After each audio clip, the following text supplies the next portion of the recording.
guys. Hey guys, this is going to be a VPN guide setup to dodge Sbmm in Destiny 2. As you may have seen by the 4 million comments of people repeating the same garbage, evidently this is what I'm doing. Um, so like, really, what you're going to want for the setup is, oh, that's not right. You're going to want firepower on 3 different pieces. You're going to want 2 blast radius mods, and that will allow you to double that up, so you get 2 charges when you get a grenade launcher double. So obviously 2 grenade launchers for that with a horde, and I prefer salvage or salvo because I don't have forbearance because I'm a PvP player and I don't really raid. So you get a double with this, you get charged, and obviously controversial hold. You charge your grenade, you hit something, and you're going to get about 90 to 95% of your nade back. The other half, just, not really necessary. You can have whatever you want here. Just assets to get your Nova Bomb fast. Over here for the aspects, Chaos Accelerant, Feed the Void, you get your Devour up from your grenade kills. You're going to be getting plenty of those. And this obviously allows you to overcharge your Vortex grenade. For the fragments, persistence, and just extend your Devour. Undermining to get the debuff from your grenades. Of course, or the weaken rather, and remnants to increase the duration of said grenades. I'm going Cataclysm, but that's pretty much anything you want here. That's basically the build. So then getting into the VPN, you're gonna want to really just it's kind of difficult to set up, but like really all you're gonna want is Gilfarkins with your general PvP mod setup, Messenger, Prometheus Lens, I'll see the siphons for each of those that is appropriate, and your Echo of Persistence, Echo of Starvation, and Echo of Obscurity. To that way get Devour off the orbs, increase the duration of the Devour, and then this just offsets the recovery penalty from Starvation. And of course stacks and stacks. And you just want to be getting charged, creating orbs, and yeah. So that's like, I don't know. That's pretty much like the general gist of it.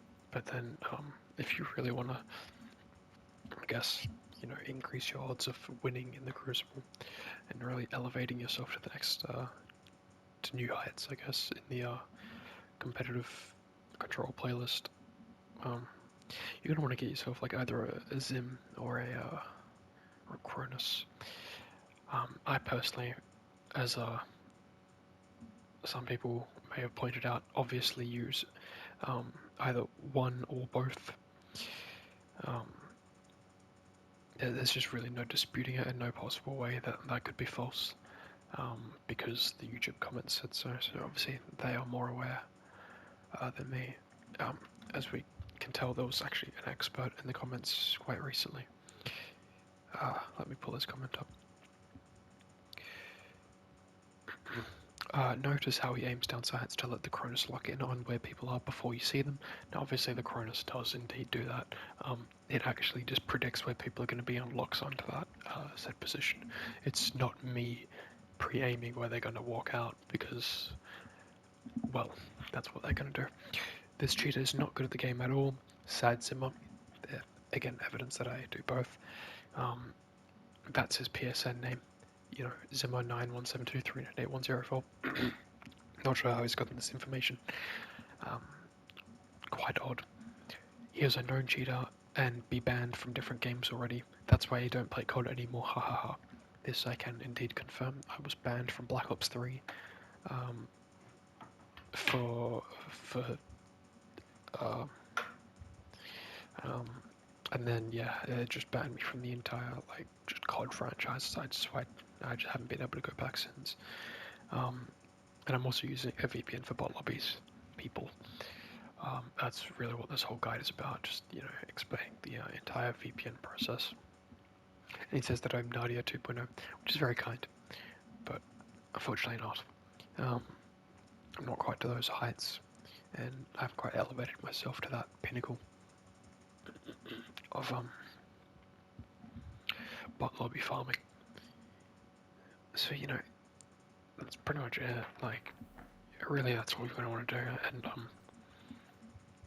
to really increase your chances of quick play farming, you're going to want to make sure to tweet at Bungie literally fucking daily that we still cannot track, or the gold medal trackers are still broken. And if you did not have the medal before the new trackers were implemented, you quite simply can't track said medal. So I cannot track my I made this views or 7th columns.